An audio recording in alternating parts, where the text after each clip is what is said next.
Escuchas un audio exclusivo de Fede Cámaras Radio.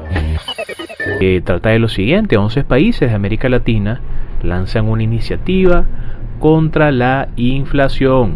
La pregunta es, bueno, ¿cómo los criptoactivos, todas estas tecnologías nuevas pueden colaborar en este proceso? Porque de hecho lo están haciendo, ¿no? Sin ninguna orientación gubernamental. Las personas en sus países, en los mercados, bueno, han optado por estos medios alternativos, para algunos de pago, de inversión, para envío de remesas, ¿sí? Según los datos que cuenta la empresa de análisis forense Crypto Chain Analysis, ¿no? Y bueno, fíjense ustedes, ¿no? Hay una declaración presidencial. Esto ocurrió el 5 de abril, hace unos días atrás. Alianza de Países de América Latina y el Caribe contra la inflación. Y bueno, fíjense ustedes lo que nos dice el comunicado, ¿no? Aquí rapidito. ¿Quiénes son los países? Ya lo dijimos al comienzo, lo repetimos: Argentina, Belice, Bolivia, Brasil, Chile, Colombia, Cuba, Honduras, México, Venezuela, San Vicente y las Granadinas, ¿no?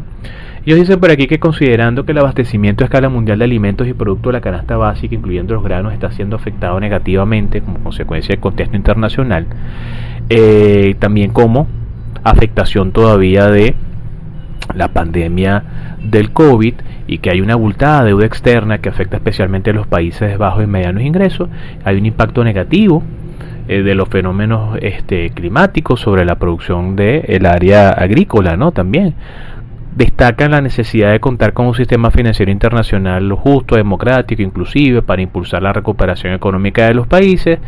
Dicen que están determinados, esto se los estoy leyendo directamente del documento que surge de esta reunión, el comunicado, que están determinados a unir voluntades y esfuerzos regionales para garantizar crecimiento, desarrollo, inclusión, equidad, sostenibilidad, seguridad alimentaria, ¿verdad?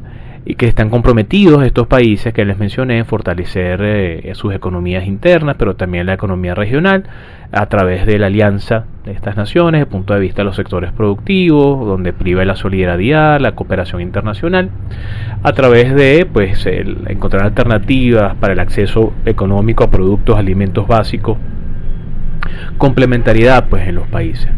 Dicen estar conscientes de acuerdos comerciales vigentes que cada país mantiene, que son derivados de las membresías en organismos y mecanismos de cooperación también, y reconocen también la necesidad de alcanzar acuerdos que otorguen un horizonte de previsibilidad y largo plazo en los sectores productivos. Reafirman la potestad soberana de cada nación, afirman que la idea es generar y garantizar seguridad, sobrepasar o dejar a un lado la inflación. Bueno, mucho de lo que estos documentos vemos: erradicar la pobreza, todos estos elementos que sabemos que no necesariamente se cumplen en realidad, ¿no? Pero bueno, dicen aquí: acordamos, primero, avanzar en la definición de facilidades comerciales, así como medidas logísticas, financieras y de otra índole, tomando en consideración la realidad de cada país.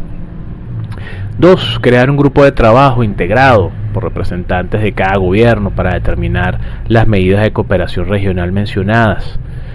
3. Que el grupo de trabajo técnico tendrá la facultad de establecer un plan de acción que permita implementar un plazo razonable para la adopción de medidas que faciliten el comercio para hacer frente a los altos precios de productos de consumo básico. 4. Que el grupo de trabajo técnico realice un análisis de viabilidad y acciones que deriven en un acceso más ágil y efectivo a productos de consumo básico e insumos a través del avance de mejores condiciones logísticas. 5. Que dentro de las facilidades logísticas y financieras, en el primer numeral, el citado grupo debe recomendar la adopción de medidas para mejorar la eficiencia del ingreso y salida de productos a puertos y fronteras. 6. Deben impulsar medidas tendientes a la facilitación del acceso a crédito a nivel internacional y aumentar el financiamiento multilateral de proyectos agrícolas. Y 7. Dicen por aquí que desean coordinar esfuerzos con productores, compradores, transportistas, operadores logísticos del sector privado y otros actores económicos para dar seguimiento a los acuerdos de esta cumbre. Y es que de todos estos puntos que están acá, creo que uno de los más importantes es el 7, ¿no?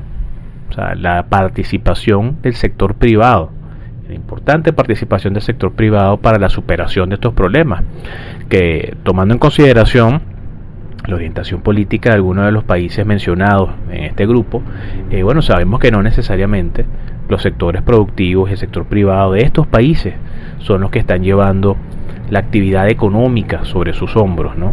O sea, pues, estas visiones donde se pone a la empresa como algo negativo, ¿no? Fíjense ustedes, importante el hecho de poder crear el espacio, primero conversaciones, entendimiento, acuerdo, consenso, para que sean los que están llamados a producir los que efectivamente logren transformar estas realidades.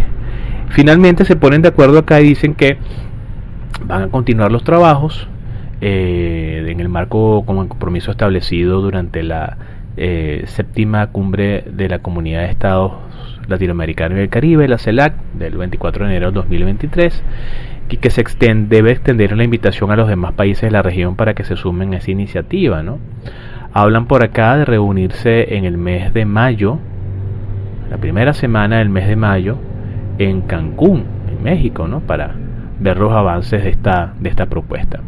Lo cierto es que sí, efectivamente, cuando vemos los análisis de los entes multilaterales, en principio Banco Mundial, Fondo Monetario Internacional, CEPAL, CELAC, CELA, sobre las economías de América Latina y el Caribe, para cada uno de los casos, cuando tenemos acceso a los datos también de los bancos centrales a nivel de sus estadísticas macroeconómicas de cada uno de estos países, y vemos sus principales indicadores: crecimiento del Producto Interno Bruto, balanza comercial, balanza de pagos, inflación, liquidez monetaria, pobreza, desempleo.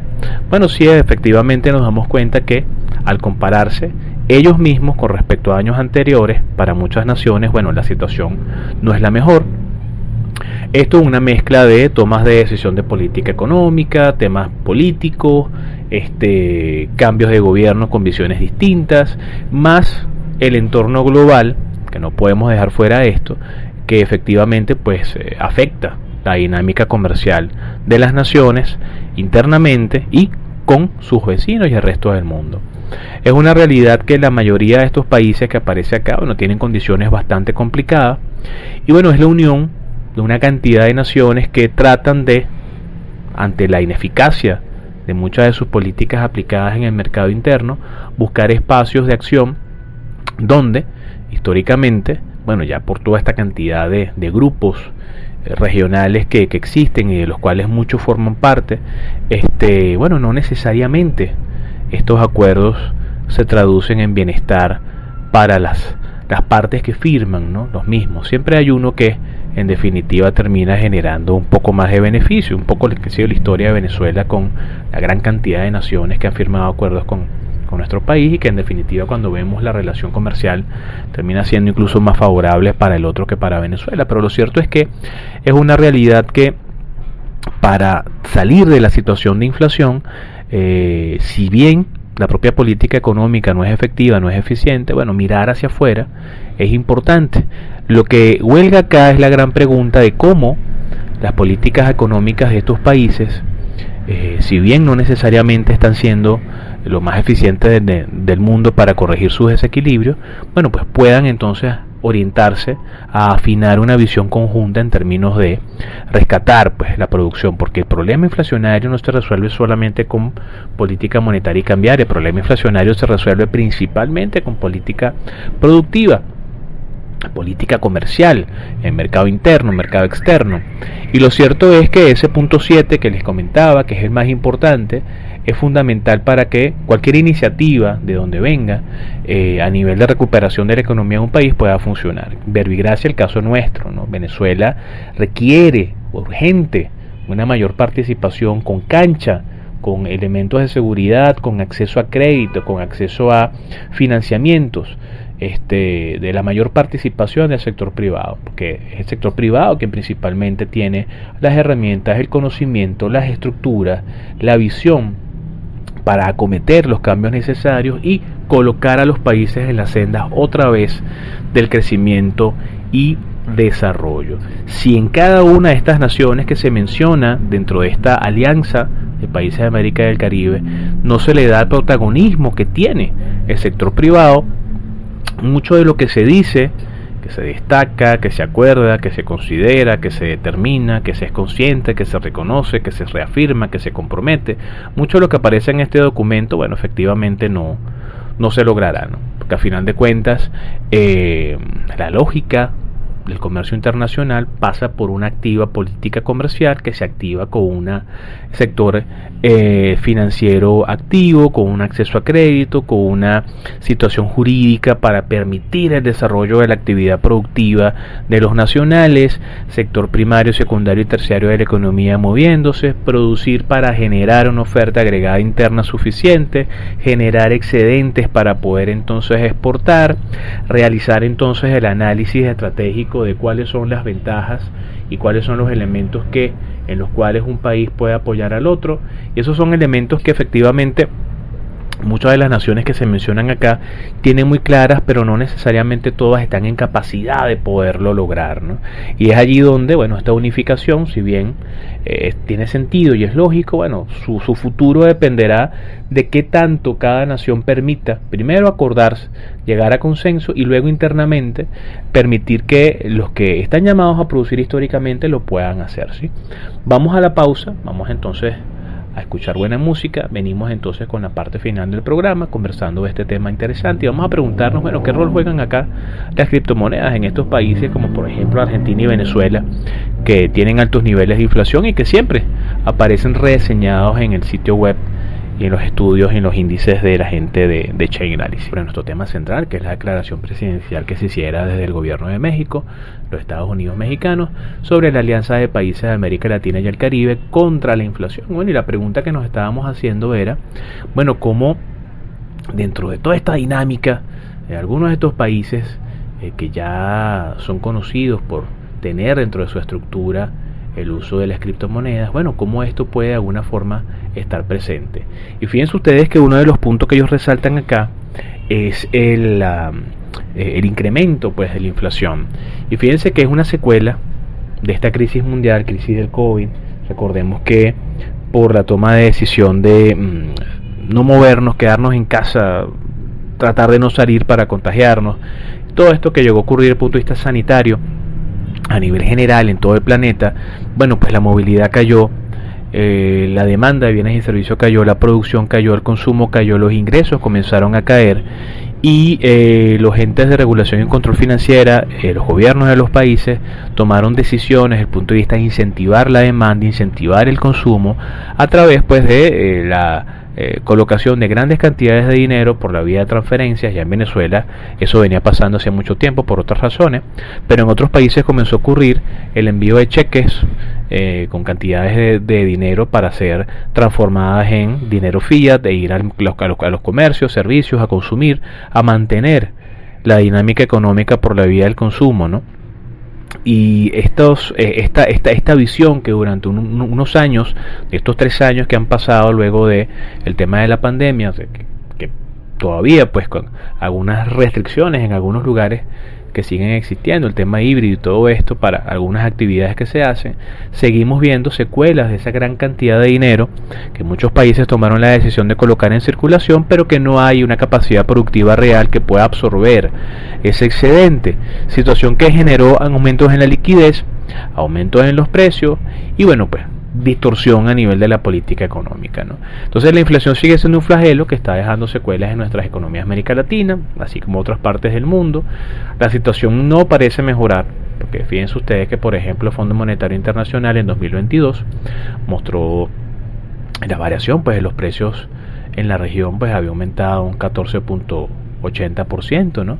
Argentina y Venezuela estaban entre los 4 países del mundo con la mayor inflación del país, o sea, a nivel general, perdón, Zimbabue, Venezuela, Líbano, Argentina, ¿okay? Son de los países que mayor inflación tiene. Y la situación pues en otros países, si bien pareciera que en Venezuela tenemos ya un PhD en estas cosas, bueno, para otras naciones que nunca habían llegado a hiperinflación o que han tenido inflación de 2 dígitos pero que no pasa del 20% anual, bueno, pues es preocupante, ¿no? Entonces las estadísticas de la CEPAL estiman, por ejemplo, que más del 12% de inflación de Colombia y Chile, se estima un 34% de Cuba, un 10% en Honduras, cifras de un dígito por lo menos para México 8%, Brasil 6%, Bolivia casi 3%. Bolivia ahorita en estos momentos tiene una situación bien preocupante con la escasez de divisas para poder hacer operaciones, ¿no? Entonces se hace complicado, ¿no? Y precisamente entendemos el por qué esto está ocurriendo. Ahora, la pregunta que nos hacemos, bueno, ¿cuál es el rol que tiene el uso de los criptoactivos, ¿no? La mayoría de las 11 naciones que aparecen en este acuerdo, en esta alianza, son países que son reseñados siempre según los informes de Chain Analysis. Y bueno, esa característica de ser un país inflacionario parece que orienta a las naciones, a las personas naturales, jurídicas, inclusive algunos gobiernos, a ver el uso de los criptoactivos como un mecanismo, en algún caso de medio de pago, otros de reserva de valor, uno de rescate del valor de su dinero, otros como un vehículo de inversión, por ejemplo, a un nivel global. Y es también conocido pues el caso de Venezuela, que siempre es el más complejo de todos, una tasa inflacionaria que rondó sobre el 60% en el último trimestre de 2022, y a pesar de que Chainalysis asegura no manejar datos confiables de lo que pasa en Venezuela, se estima que es el país número 11 en adopción de criptomonedas, ¿no? Y bueno, y es que el interés de todos nosotros, todos los venezolanos, viene de hace muchos años atrás, ¿no? Desde el 2011 a la fecha, ¿no? Para algunos casos 2013, ya más de 10 años, cuando los venezolanos comenzaron a descubrir, producto de una situación de desmejora de su situación económica, y sobre todo luego de 2014, ¿no? Comienza este proceso acelerado de incremento de precios y reconversiones monetarias. Muchas personas comenzaron entonces a ver Bitcoin y las criptomonedas, bueno, como herramientas para refugiarse ante la inflación que vivía Venezuela.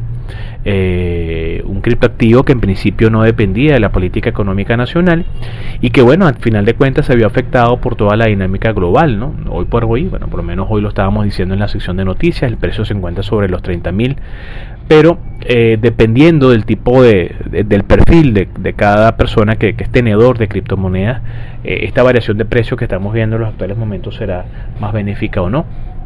Muchos venezolanos tenían ya una dinámica, un modelo de negocio alrededor de las criptomonedas en hiperinflación, donde generalmente dinero que les llegaba en bolívares se transformaba luego en criptos, pequeñas porciones en satoshis, o se compraban criptomonedas estables. En el caso de los satoshis, por ejemplo, al variar el precio de manera positiva de lunes a viernes, de lunes a sábado, ese venezolano entonces luego cambiaba ese excedente, tenía dinero, podía ir a los mercados, podía comprar, por ejemplo, quienes lo utilizaban de esa manera. En el caso venezolano, pues muy notorio el uso que ha tenido, y lo cierto es que, bueno, fíjense que en este comunicado totalmente ausente el tema de los criptoactivos y medios alternativos de pago, aunque es una realidad en muchos de los países mencionados y en América Latina y en el mundo en general, ¿no? Lo cierto es que más allá de estas tomas de decisión de los gobiernos, las personas, las empresas organizadas en estas plataformas, en estas comunidades, siguen viéndole el lado amable al uso de estas herramientas a nivel de intercambio, ¿no? Comercialmente, muchos negocios se han sumado a aceptar, por lo menos en Venezuela, el fenómeno de las marquesinas, donde generalmente veíamos se aceptan cripto. Quizás ya no lo estamos viendo tanto, pero cuando uno va a un comercio, un negocio, principalmente el área de la tecnología, uno pregunta, mira, ¿estás aceptando por casualidad, más allá de bolívares o divisas, estás aceptando otra cosa como pago? Sí, acepto criptomonedas, esta, ¿y qué plataformas usas? ¿Y qué billetera tienes? Esta. Y muchas personas se transan por esa vía, más allá de la regulación, más allá de la legislación, porque bueno, es un mecanismo adicional que se abrió y que para muchas personas fue muy útil, personas naturales y jurídicas, fue muy útil durante la época de hiperinflación en Venezuela. Países como Brasil, como México, siguen estando dentro del índice de Chainalysis. Recuerden que son 154 países que toman en consideración. Cuba es un país que tiene una comunidad bastante vibrante del uso en criptomonedas, a nivel de la comunidad Bitcoin, la comunidad Dash, la comunidad Hive, que recientemente veo por allí muchas redes sociales que tienen que ver con esto, por lo menos en este país, en esta isla. Y lo cierto es que, más allá de que en este comunicado no se mencionen, sabemos que hay un uso muy particular de estos mecanismos adicionales de pago por parte de la población de estas naciones. Así que bueno, quedará entonces en manos de el desarrollo de estas reuniones y de estas políticas a un grupo de países que, algunos mejor que otros, están tratando de tener una visión unificada. Y lo cierto es que, más allá de la política económica externa en términos comerciales, lo primero que hay que incentivar es lo interno para poder responder a un requerimiento internacional, si no, no tiene sentido, y dentro de esa dinámica interna, los criptoactivos se han ganado su espacio, por lo menos en Venezuela. Quizás no estamos viendo tanta noticia, tanta cosa, tanto evento, tanta conferencia, tanta charla, pero sigue estando presente en las comunidades que se han organizado y que siguen trabajando de manera al pormenor, al detalle, para que siga funcionando en los mejores términos, ¿sí? Así que bueno, hasta acá los acompañamos el día de hoy en esta emisión de Mesa de Análisis con Aaron Olmos por Fede Cámaras Radio, siendo martes 11 de abril del año 2023. Quien les habla, Aaron Olmos, economista, docente investigador, recordándoles a todos que llegamos gracias a la coordinación general de Yubiri Quintero, en la jefatura de producción Yaya Anduesa, en la coordinación de este espacio Luis Patiño, en la producción Laura Peñalosa, en la jefatura técnica Luis García y en el control técnico Alex Orozco. Pueden seguirnos en nuestras redes sociales como @FedeRadioBE, tanto en Twitter como en Instagram. Visiten también nuestro sitio web www.fedecamarasradio.com. Ahí van a ver las noticias, las notas de todos los programas y todo el acontecer nacional, y pueden incluso en algunas notas escuchar los sonidos de los programas que se generan en la digital de Economía y Negocios de Venezuela. Me pueden seguir en mis redes sociales como @Aaron Olmos, Aaron con AA, el nombre hebreo para Twitter, y Aaron Olmos 1 en Instagram. Ahí pueden descargar también el aplicativo inteligente para los teléfonos. Así que bueno, pueden escuchar a través de ellos la mejor programación de la digital de Economía y Negocio. Bueno, los acompaño hasta esta hora el día de hoy, y nos vemos la próxima semana con más información de el mundo de la economía y los negocios desde el punto de vista de las plataformas digitales y cómo todo esto conecta con las plataformas fintech, blockchain, los criptoactivos. Muchísimas gracias. Escuchas un audio exclusivo de Fede Cámaras Radio.